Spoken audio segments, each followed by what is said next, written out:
Let's hope for the best. And good. Hello, hello. I think YouTube, we are live on YouTube. It's Clear Vision Wednesday time. I am Claudia Mühlenweg, and I'm your host. I'm the creator of the Natural Clear Vision Method. And thankfully, I turned off the sound on YouTube, so we have no echo. I'm super excited about today's show. It's just me today. I don't have a guest.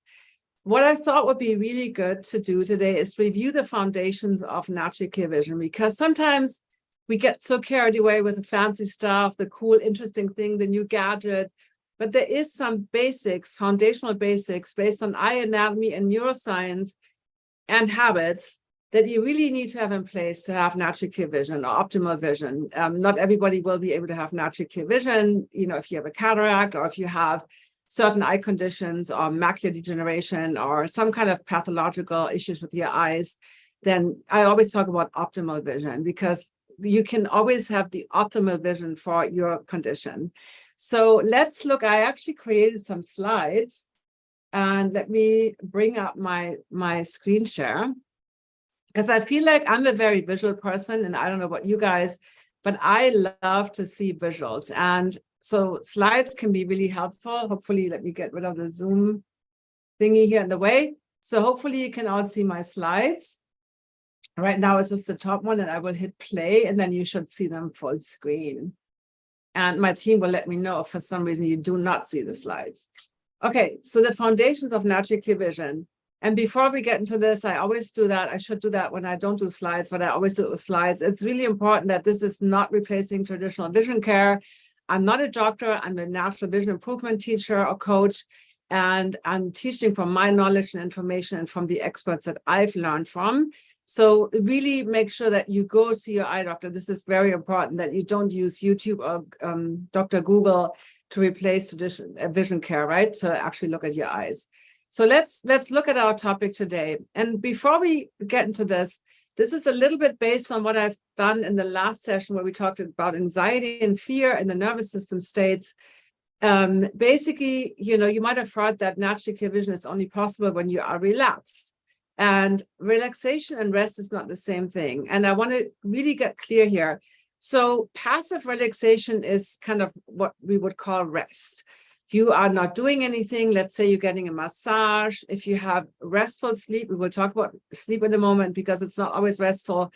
But basically, the idea is you're closing your eyes, you're not doing anything, you're resting. You know, your mind might still be doing something, but overall, you're basically just completely resting. This is passive. Active relaxation is when you are active, but you're not stressing, you're not efforting, you're not straining. And this doesn't mean that your mind and muscles aren't working, right? When you look at that golfer there on the right, you know, I don't play golf myself, but let's say you play golf. And if you make a lot of effort and strain, and if you're mental focused, if you're not mentally relaxed, you won't be physically relaxed, and you will probably just hit the golf club into the grass, but you're not really getting the ball very far. So it's super important that active relaxation is really what we're doing when we are seeing clearly with our eyes open versus imagination. We will always also talk about that at the end. So hope that makes sense, to differentiating between passive relaxation and active relaxation.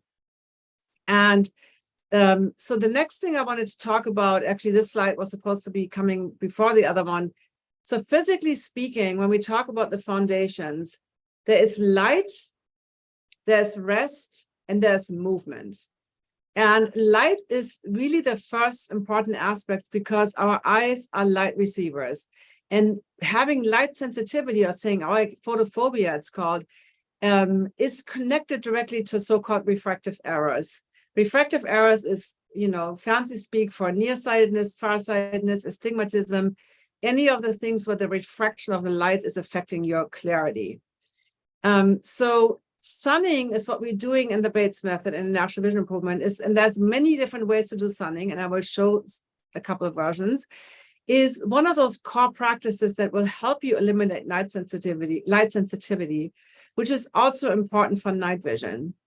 And then the second aspect is rest, right? And in this case, rest is here that passive relaxation I talked about.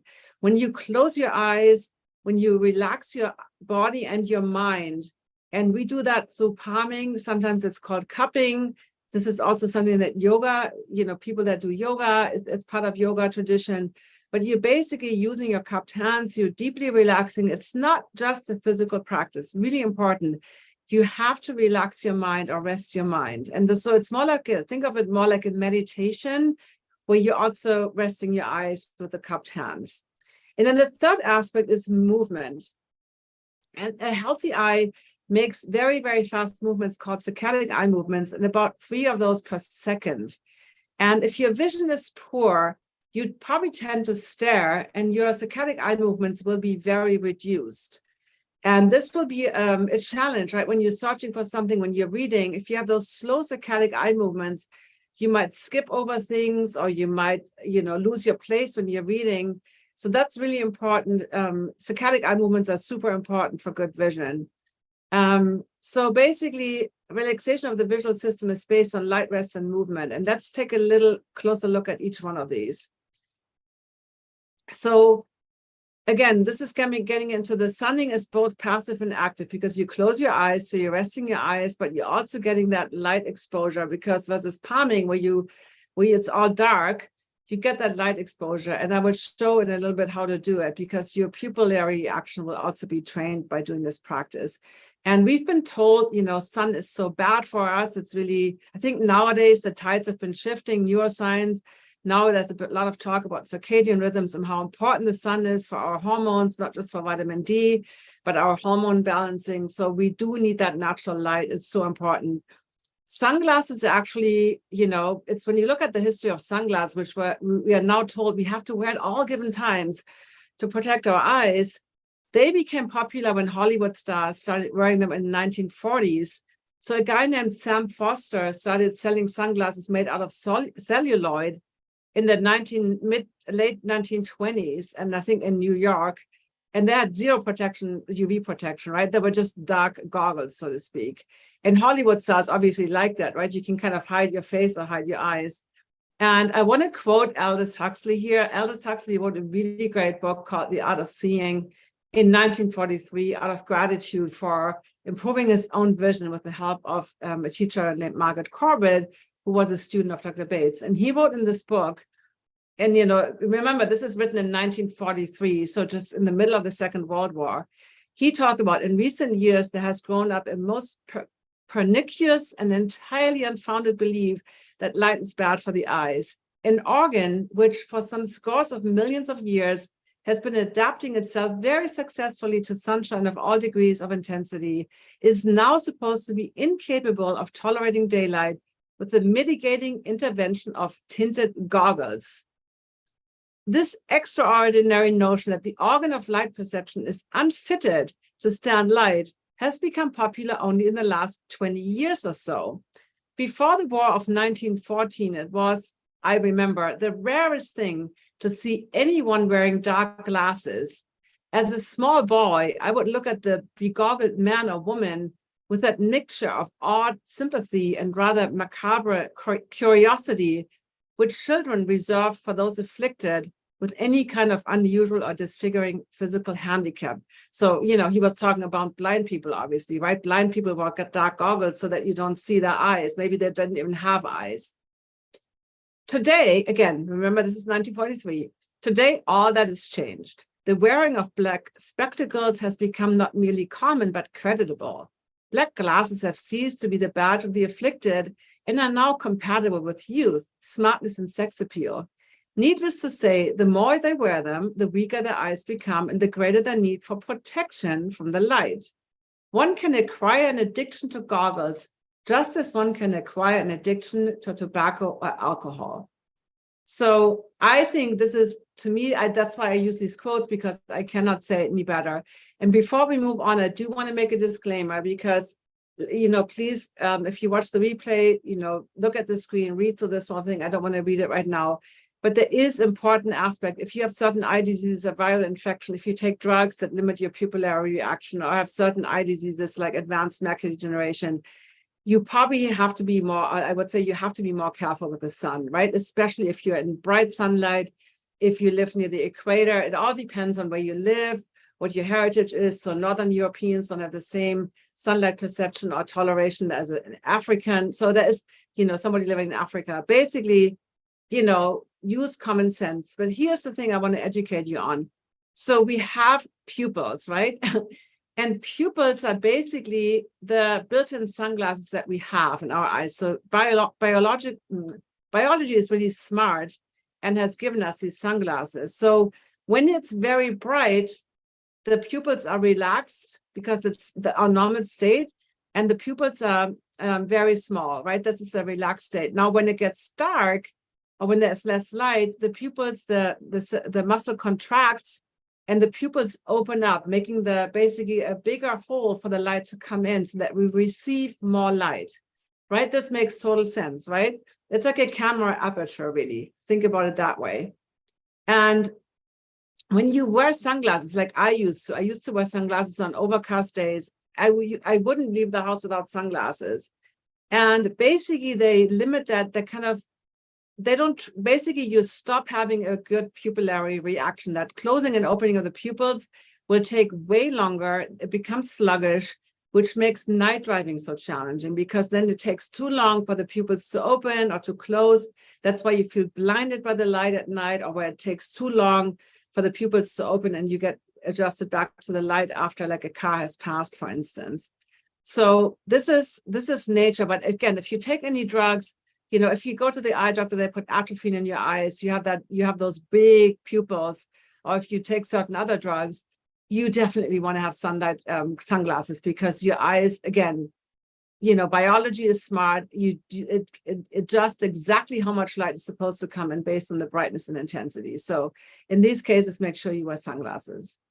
Now, if you don't have any of these diseases or any of those challenges, right, and you're light sensitive, I will show you a way to practice sunning in a safe way. One thing that I've been doing is I've been wearing baseball caps or hats if the sun is really bright, if I go on hikes or if I'm at the beach. And if I would go into the snow or skiing, I would still wear sunglasses, because that level of brightness is more than my eyes would be happy with. But I'm just talking about general daily conditions that we are around. You don't really need sunglasses. Again, disclaimer, remember the disclaimer. I want to say that more than once here. So, all right. So I have a little video that I made showing you how to do sunning. And that's kind of the first level that we do. And you can even, I show that at the end, you can do it in dappled light if the sun is too bright. I've been showing it on Instagram recently. You can do it at the sunrise. You can do it very, very early in the morning or late in the evening. So sunrise and sunset is very mild compared to the high noon. So let me just play this video. So basically what you do, I was just saying, if it's too bright, you start with the back to the sun, right? This is what I show. Just if it's too bright, just do the back to the sun. But basically you turn your head side to side. And as my left eye now goes into the shade, the pupils will open up just a teeny bit behind the closed eyelid. So you're practicing that pupillary reaction. And it's also a really nice way to stretch your neck, any tightness in your neck. And it just feels so relaxing. Sunning is one of those things that I have never had anybody say, I don't like it. But let's say, and if you're comfortable with that, notice how I open my eyes on the side, right? This is the first step that I started doing. I was super light sensitive. So I started doing just closed eyes. And when you get more comfortable, you can slowly open your eyes on the corners. Or you just do the whole thing in dappled light, right? This is also a great way to start if you're very light sensitive. And then there's advanced practices that I teach in my programs that I don't really want to show here, because again, I'd rather have, make sure that you have supervision or that you can contact me before you do other sunlight exposures. But this is a really great way to get started, practicing your pupillary reaction and decreasing your light sensitivity over time, right? So switching gears to the second aspect, which was rest. And the question I get a lot is like, why do I need to rest my eyes? Why do I need to do palming, right? I sleep like 6, 7, 8 hours each night. My eyes are closed. I don't understand. Now, let me ask you this. How do your eyes feel in the morning when you wake up? Are they fresh, relaxed, or do they maybe feel stuck, dry, itchy, strained, or otherwise not super happy, maybe even blurry? Because here's the thing, sleep is not always restful. And if you listen to the Better Eyesight magazine podcast that my colleague Nathan Oxenfeld and Esther van der Werf produced, in the February issue that I was actually reading, one of those stories, Dr. Bates talked about his own nightmares and his own things and how sleep can really be not restful and actually contribute to blurry vision. So that's a really great episode. Just a little side note, if you, it's a free podcast you can listen to. So, maybe you're clenching your jaw. That's a common thing. Maybe you have nightmares. So, again, just because we have our eyes closed and we sleep doesn't really mean that we are relaxing. And that's why practicing that passive relaxation, resting, is so important for vision improvement, especially when you get started and when you have a lot of eye strain. And palming, I have different videos on palming. You probably can find them all over the internet. The key is really to have your elbows supported, that you can completely relax your shoulders. You want to put your arms or your hands in a position where there is no light coming in, but that you can breathe. So you see how my hands are crossed over my forehead. Sometimes I see people where their pinkies touch and they kind of have the hands parallel, but that will create a lot of pressure on your nose or kind of squeeze your nose, which limits your breathing. And you do want to breathe in and out through the nose, which is really helping you relax. So you don't want to do mouth breathing when you're palming. That's pretty much all. Here's a picture with a few more positions. And there's actually 3 P's of palming that I like to highlight here. The first one is position. And like I said, you want to be super comfortable to do palming. Have your elbows supported, and you can see all the different versions. You can do it laying down. You can rest against the wall. You can use the back of a chair. In that 5th picture or the middle picture in the lower row, you see a palming stick that one of my colleagues makes, which is height adjustable, really convenient. You can use a stack of pillows or a table. However, whatever makes you feel relaxed. And if you struggle with finding time for palming, have a little corner in your office or your home or something where you make like a little corner where you like to sit. I used to have my little chair where I would drink my coffee. Now I'm moving, everything is moved, but have a place where you feel it's actually really good to do that. And you can also do that when you go to the bathroom for a couple of deep breaths, right? So position is really important. You want to be relaxed and be able to relax your shoulders. So when you're standing up and you're holding your elbows or you can do that for 30 seconds or so, but if it's a longer palming session for more than like a minute or 2, then you definitely want to have that elbow support. And here is another, let me see the second. So yeah, here's another picture that, when I do yoga, sometimes you can use some yoga blocks, right, to support your elbows. So the second P, is pace. And also you can think of pranayama if you do yoga. So that's breathing. And the pace of your breath will also help you relax. The slower you breathe, with a longer exhale, the faster you will tell your brain and body that you can let go, that you can relax, and that you're safe. And pace also applies to the mind. It's a myth that we need to stop thinking in meditation, right? The brain we never really stop thinking. And as I said earlier, palming is a form of meditation. So the mind always wants something to do. And instead of letting it spin into the monkey mind, we can use the pace of the breath to keep the mind focused, but in a relaxed way. So you can use many other forms of pace or focus to relax the mind. And so basically, like whatever works, like I used to have one word for the inhale, one word for the exhale. You can use a mantra, but you can count the breath, whatever, it doesn't matter, but you want to have a slow, steady breath, maybe with a little what's called box breathing, where you have a little pause between the inhale and the exhale. In yoga, it's called kumbhaka. That also is a really great way to relax the body and tells the nervous system, hey, it's okay, we can totally let go and relax. And then lastly, the last P is the place. And that basically, like I said, you can only relax when you feel safe. So I've done palming in parks outside. And once in a while, one time actually, I had a person come up to me, are you okay? Because they thought I was kind of upset or crying. So outside, even if you're in your garden, it's probably okay. But if you're in a public place, that might not make you completely feel relaxed or safe. So I usually recommend doing it somewhere in your home or in your office or wherever you know that you can have your eyes closed and you don't have to worry about somebody, snatching you or doing something. Hope that makes sense. And then a couple more things about the palming. So the optic nerve takes about, relaxes in darkness. It takes about 2 to 5 minutes. And that's why I recommend usually when you palm, do 2 to 5 minutes. But instead of trying to be perfect, if you just do 10 deep breaths, it's still better than nothing. But the darkness and the energy of your hands are really so much better than the mask, because I hear that all the time. Can't I just use an eye mask? The eye mask also doesn't have that energy connection of those nerve endings in your hands. So when you ever touch somebody, you've been touched, the hands have a specific way to really relax you. And as Stephen Porges said in the polyvagal theory, even if you self-touch, it's a way to get yourself into a relaxed state. So the hands are so much more powerful than using any kind of eye mask. What else I want to say here? Basically, that's it. It's really like palming, like you don't have to do it super long, but just explore what relaxes you the most, what gets you the most lubrication in your eyes, and what really helps you release that eye strain.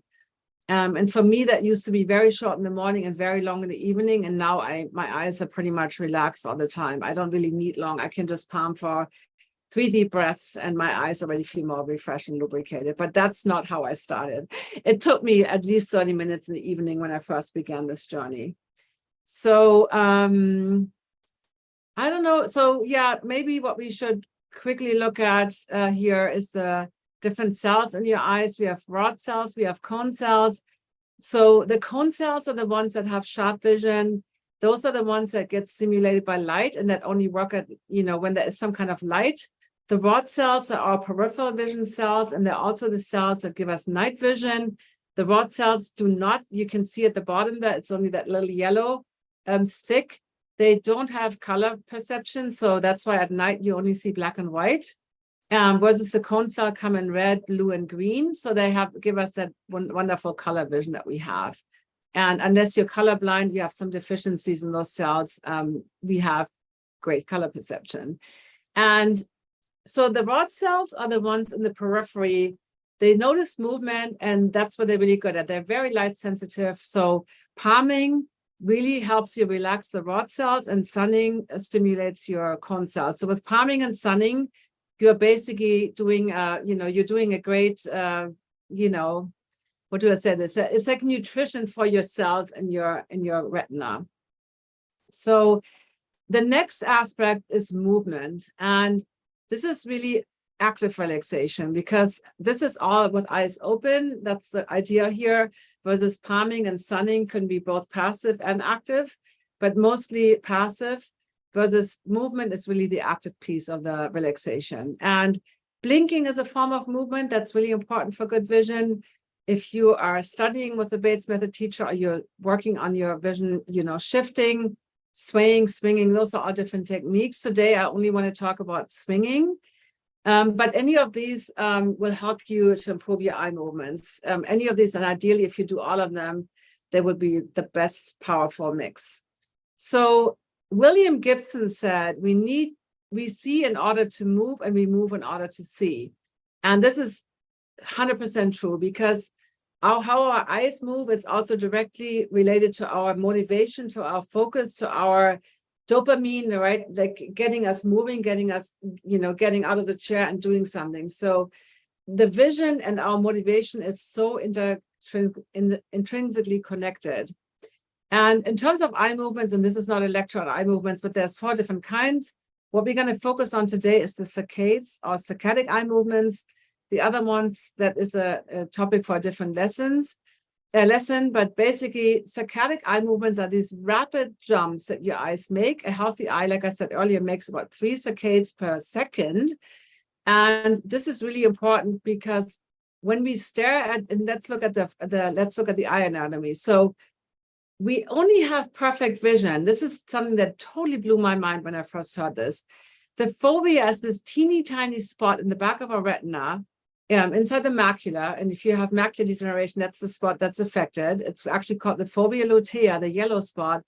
And that is a tiny area in our retina. It's about the 1% of the size of the retina, and it has 50% of our brain processing. And since this spot of perfect vision is so small, right? Like think of a camera.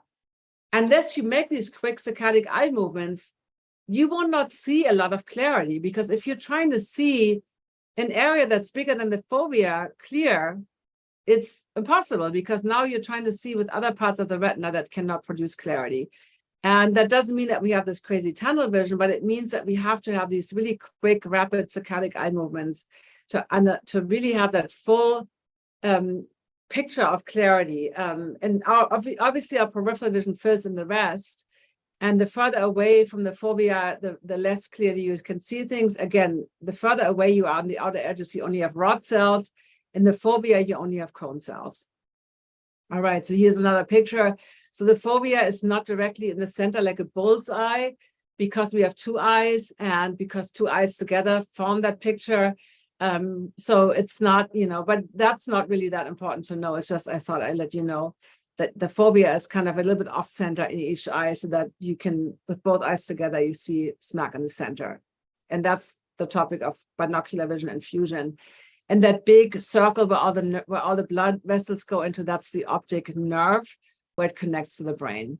So you probably don't believe me about the small spot, right? This is something where I was like, no way, I can see a lot more stuff clearly than one little dot. So here's a picture.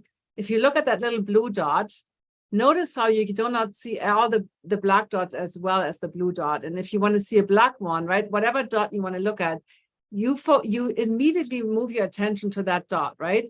Or do the opposite. Try to see all the dots perfectly clear at the same time, and you will create immediate eye strain. Or let's give another example. Look at the dot in the top left corner, and now try to see the blue dot better when you look at the top left corner, right? You probably don't even see the blue dot anymore. So, so this is how sometimes I teach people that don't get this idea. Look at another dot, not the blue one. Look at any other one, and try to see the blue dot better than the dot that you're looking at. And you will immediately notice that this requires a lot of effort, and that it's really straining. And sometimes doing the worst thing is the way to get to the natural habits. So basically, central clear vision is only happening when we have these easy, effortless saccadic eye movements. So they go hand in hand. And we already had this slide. So again, I already said this, these are the rapid jumps of vibration. Kind of think of the heartbeat of the eyes. And it takes about, so there's a little pause between, so think of like jump, pause, and it's about 190th milliseconds pause between the little jumps that the eyes make, those saccadic eye movements. And in between, in that little jump, we don't see anything clearly. There's a blur. So that's what I'm saying. The quicker they are, you don't really, it's like a movie, it's like film, right? How we have 25 seconds per frame. They're all still frames, but our brain doesn't process that it's still frames. So kind of the faster your saccadic eye movements are, you don't really see that blur, that little jump in between. You just see the little clarity, the jumps into the clarity. I hope this makes sense. It's a little confusing to understand when I first learned this. But basically, the good thing is that you can improve your saccadic eye movements. They usually happen automatically, but you can improve them. And if you have poor saccadic eye movements, you have blurry vision, you probably got glasses for nearsightedness as a kid, maybe you had trouble reading as a kid, or you were struggling, you needed a finger or pointer to kind of keep your place. So one of those practices is the swing. And the swing is a pretty advanced practice in the Bates method. And I want to show it here today. Ideally, you get the help of a teacher to really notice how you do it, so that because I've seen people do the swing way, way wrong and way too fast. And this was a topic in our Clear Vision Club, how we can slow everything down. So I filmed myself here. This is an older video of me, but I filmed myself doing the swing, basically just holding a phone and looking just above the phone. And you can see those little jumps that my eyes are moving. So let me just play this video.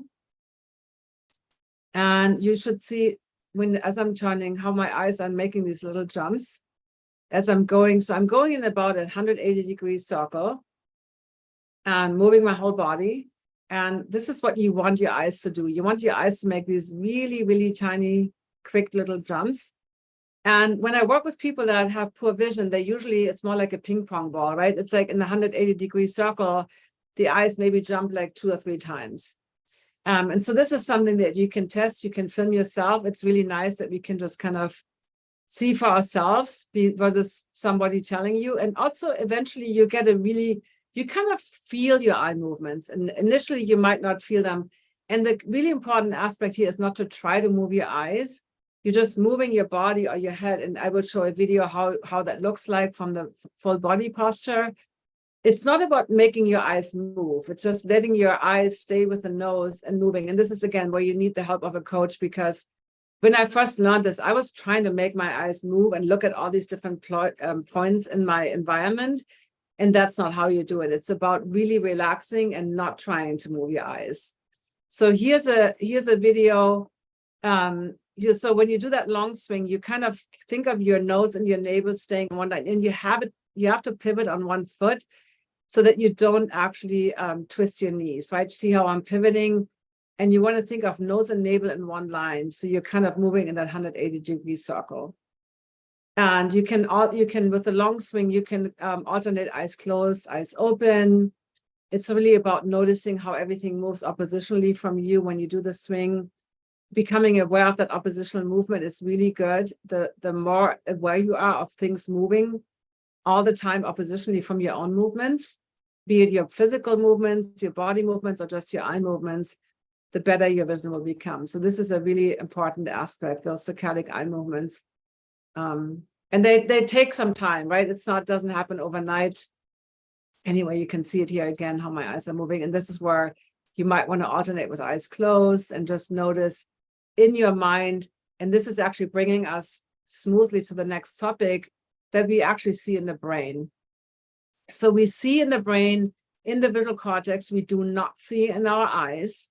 I know that's crazy to hear, but we see in our visual cortex. And I like to think of, like, we all say that when we have an idea, like, the light bulb goes on. So you can think of your retina as the plug, right? Where the power comes in, or in this case, the light.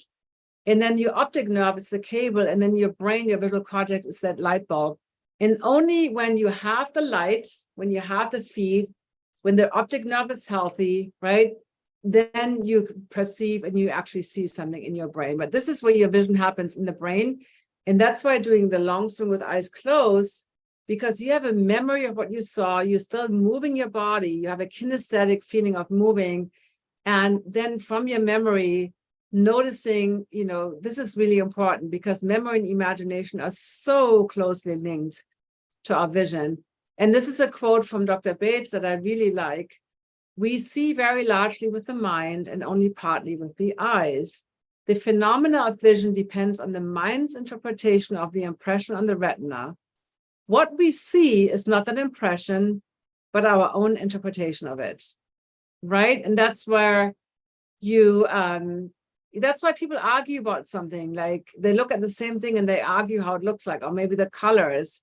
We've all done this, right? Because we interpret things based on, we will talk about that in a second, our memory of what we've learned about the world, our experiences, and our own interpretation of the connection, and also what we notice in our environment. You might have, I don't know if you remember, this is a little thing that just pops into my head. There was a TV commercial by I think it was The Guardian, a British newspaper. And it showed, like, you saw this elderly woman walking kind of from the top, like a top-down perspective, walking down the street. Then this guy, this young man, kind of crashes into her and then has a handbag or something. And you think, like, oh my God, poor lady, she was robbed. And then the camera zooms out, zooms out. And then you see the whole picture. There was basically a flower pot falling from a balcony. And the young man pushed the woman aside so she didn't get hit on the head by the flower pot. And so it's that idea that the Guardian's idea was that they see the whole, they look at the whole picture, so to speak. So obviously our interpretation is also based on how much peripheral vision do we have? What else did we notice? Were we actually in the present moment? Were we paying attention? Or was our mind somewhere else and we didn't pay attention? That's why you probably don't see a mailbox if you're not looking for a mailbox because your mind isn't focused on that. So I always jokingly say a retina doesn't know a table from a chair, right? Your retina is really dumb. All this is happening in the brain. So think of your eyes are the light receivers. The optic nerve is not shown here, but the optic nerve is basically transforming the light signals into electrical signals and sending them into your brain, where you actually perceive, where you actually make sense of the things that you're seeing. Right? So you might think I'm splitting hairs here because I call the visual cortex of the brain the real eye, where we actually make sense of the world. And that's, by the way, why blind people that train their memory and imagination actually still have very good visual perception or space perception, because it's not just the eyes. So I showed a similar slide last week or 2 weeks ago. So when we think about eyesight can only happen in the present moment, but when we're actually seeing with our eyeballs, right? Past is hindsight, future is foresight. And you can also think of it this way: past is memory, present is paying attention, being in the present moment, and future is imagination. And we can use memory and imagination, like I already said, to actually improve our current vision, our eyesight vision, our attention. And basically, I want to show a way for you to do that. So Bates also said, vision is always imagination, either perfect or imperfect.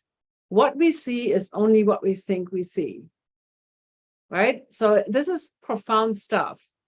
And when it comes to memory, I touched on that earlier, right? We based our memory on experiences. As a child, children don't know anything yet, right? When they're born, they're completely open. They don't know. It's like an animal, right? If you've ever seen a cat looking at something they don't know, they don't recognize, they kind of very carefully, being able to jump away at any moment if that's a dangerous thing, if that cable turns out to be a snake, they're always on alert. But they're basically learning over time, you're building that kind of visual library, right? I always say jokingly, is your memory the size of the county library around the corner, or is it like the Library of Congress, right? Like how good is your memory really? And as we get older, right, that's why we suffer from memory loss or dementia, those things. It's really, really important. And I'm not talking about nutrition here, which is also important, but just focusing, building your memory, learning your skills, like really focusing, like crossword puzzles, like word games, reading novels, like all these things are really important to continue to build your memory and your visual memory. And we know this is a cup because we've seen a million cups in our lives, and we know that this is a cup. But if you're an alien, you're coming down to this earth, you're like, what the heck is this thing? We don't know what it is. So memory is basically the foundation of imagination. And this is something that really fascinated me. So this is a picture of Dr. Bates and his assistant, Emily Learman, who became his wife later on. And he uses an instrument called the Retinoscope, which is actually still in practice. And with the Retinoscope, you can actually objectively measure the refractive error or the amount of blur that people produce, versus an eye test where you read the letters on the eye chart is subjective, right? The Retinoscope is a super objective way because you can see with a shadow that the light in the Retinoscope casts exactly if the eye focuses correctly or not. And he demonstrated that even somebody who usually has perfect vision, right? When they look at something they don't know, or they haven't seen before, they produce this refractive error. In other words, they have this moment of blur before their mind either understands what they're looking at or maybe doesn't understand what they're looking at because they haven't seen it before. And he did the same, having people look at text in a foreign language that they don't understand. And again, there is an amount of blur, there is a refractive error because your brain, and this is when children start to learn. My daughter used to say, I need glasses, Mom, I can't see clearly. And I took her to the eye doctor. Her eyes were focusing perfectly fine, but she was struggling to comprehend, reading comprehension like this. So this is more like, that's why visual learning disabilities and visual problems often get mixed up or misdiagnosed because it's the brain that's kind of making the sense of all these things. So I hope this makes sense. Speaking of making sense. So your vision works exactly the same if you look at something or simply imagine it. And they've done it with MRI scans. They've done it where, I don't know exactly what they use as an object, but let's say you look at your hand and then you close your eyes and you imagine your hand. It works, the visual cortex fires up exactly the same. So imagination is super powerful. Sometimes we call it visualization, but imagining something. And imagination is always based on memory. And the reason I'm showing you an elephant is like, if I were to ask you, imagine a pink elephant. If you've never seen an elephant or you don't know what an elephant is, you're like, what am I supposed to imagine? I don't understand, right? So we always, any visualization that you ever do in your life is always based on memories. And then you put it together in a new way, like a fresh idea that's always based on existing things that maybe existed before, but you put it together in a new way.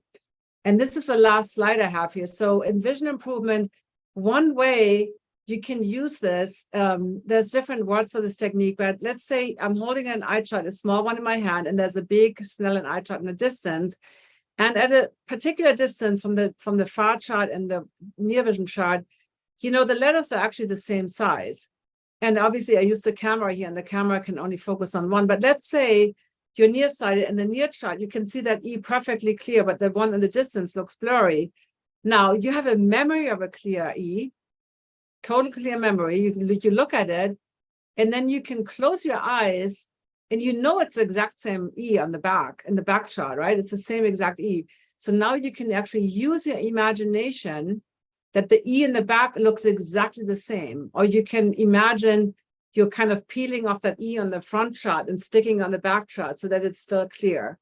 So a lot of the Bates method practices, I would say actually almost 90% outside of the sunning, swinging, palming, is really using your imagination and your memory, because this is the most powerful tool because we see in the brain, not in the eyes, right? So I hope this was useful. This is the end of my presentation. And if you want to learn more, I want to invite you, and I'm going to look at questions in a moment, but I want to invite you. I have a free training. It's a 5-day training. It's called See Better in Just 5 Days. And I'm offering this once a year. It starts February 27th in 1923. And basically, we will walk through all these 5 foundations. Actually, the 5th one I haven't even mentioned yet. The 5th foundation is how your eyes work together as a team to have what we call stereo vision, binocular vision, depth perception. So all of these things that I taught up until now, you can do with one eye, right? If you only have one eye for some reason, all of these things apply to you. But the 5th principle is fusion, is, depth perception, is working both eyes together. That one I didn't cover today. That's a whole big topic on its own that, would take even more time. So I want to do that in a separate session. But if you want to practice these 5 principles, including fusion and stereo vision, then join my free 5-day training. I will put the link in the YouTube show notes. But basically, this is where you can explore. You get daily life coaching with me, and I can help you answer your questions about these 5 principles of naturally clear vision. So that's the end of my slideshow. And I will look at questions now. I hope this was helpful and informative. So let me look at YouTube. What can you do for cornea edema? That's not a topic that we're covering today, but that's I will put an answer in there. You have to take antioxidants and do corneal health practices. Dry eyes is an issue. Carbon 60 is something I would recommend. Okay, so I don't see any other questions on YouTube. Hi, Julie. Yeah, I hope that was helpful. If you have no questions on YouTube, I will close the YouTube live. Actually, let me put the link to the free 5-day training in there. You can sign up now. It starts at the end of February. So you have plenty of time, but we have registration is already open. And I love that every day we do live coaching for like 90 minutes and you can win prizes. So it's a really good one to participate in. And you get super short, daily short videos with practices that apply to all these 5 principles. Okay, Yvonne is asking, will these exercises help with double vision? Depends on what kind of double vision, Yvonne. So there is actual double vision, which comes from using 2 eyes, and the 2 eyes do not see. One eye looks here, one eye looks there, and then everything is double. In most cases, this is called diplopia. In most cases, your brain will be like, don't like that. And that's when you get amblyopia or lazy eye in one eye, basically the brain only uses one eye to look. Or you could have something that feels like double vision that is from astigmatism, where you have a shadow image. It could be from nearsightedness or farsightedness, where you have basically, it looks like a letter has a shadow of maybe 1 or 2 or 3 foreshadows, or if you look at the moon, there's not a single moon, that is more than one moon. And that would be the case even if you cover one eye and you still have that image being doubled or tripled. That is coming from a refractive error, like nearsightedness, farsightedness, or astigmatism. So it depends, Yvonne, which one of those double vision cases you're talking about. And yes, my free training will help with all those, and even the one where it involves the 2 eyes. Thank you, Tammy. If B. Mina is asking what can be done for blurry eyes. Well, all of this what I was teaching can be done for blurry vision. What particular foods, herbs to take to clear? That's a different topic that I'm not going to get into today. We did have, there's other videos in my library about diet, optimal diet. All I want to say today is you need these dark leafy greens. I talked about the fovea earlier, and I talked about how it's called the yellow spot. So the plant pigments that cover your fovea and your macula are lutein and zeaxanthin. Those are yellow plant pigments that are found mostly in marigold flowers and in dark leafy greens and in raw egg yolks, but they have to be raw. You can't, when they cook them or you boil your eggs or you fry your eggs, you're not going to get any benefit from that. So that's something that you need to get through your diet, or you can also supplement with eye vitamins. But I would always recommend having a diet. Eating your dark leafy greens is super important for eye health, okay? And then the orange vegetables that have the beta carotene, like carrots, and also dark leafy greens, also have a lot of dark beta carotene. And vitamin A is only in animal products. I personally don't eat animal products, but if you do, you can get vitamin A from meat, beef, fish, and those kind of, that's important for the rod cells, for night vision, because beta carotene gets turned into vitamin A, and vitamin A gets turned into rhodopsin, which is the pigment that covers your rod cells that give you that super night vision. Okay, so Yvonne says there's one line above the other. That sounds like, and that happens with one eye, but if you just cover one eye and it happens with one eye, then that looks like astigmatism, I would say. Your mom ordered this CanC drops. Those can be helpful for cataracts. We had Dr. Sam Byrne on last week. You can find that episode in my live library on my YouTube channel. So those can be helpful for corneal things. I would recommend carbon 60. That one is, I actually had a vision teacher friend who avoided a corneal transplant taking C60.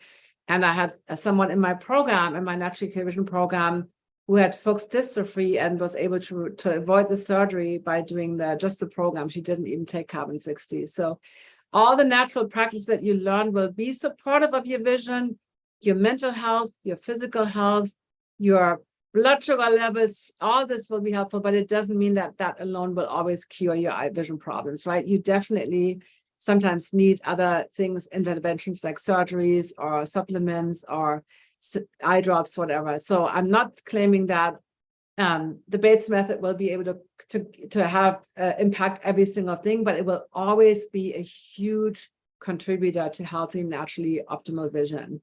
And so learning these techniques is really important for everybody, just so that you have optimal vision no matter what your condition is. And then you can put on top, medication, supplements, drops, potential surgeries, depending on what your challenge is. So with that, I want to end today the YouTube live, and my Clear Vision Club peeps and I, we're going to have a little bit extra Q&A here that's not live streamed. And make sure you sign up for that free 5-day training that's happening end of February. You can get live coaching with me for free, which is otherwise not possible. All right, everybody, subscribe to my channel, tell other people about my channel. And I also have my links for Instagram in here. So follow me. I will do a lot of free things. I do free things every week here. And I see you soon, YouTube. All right, bye.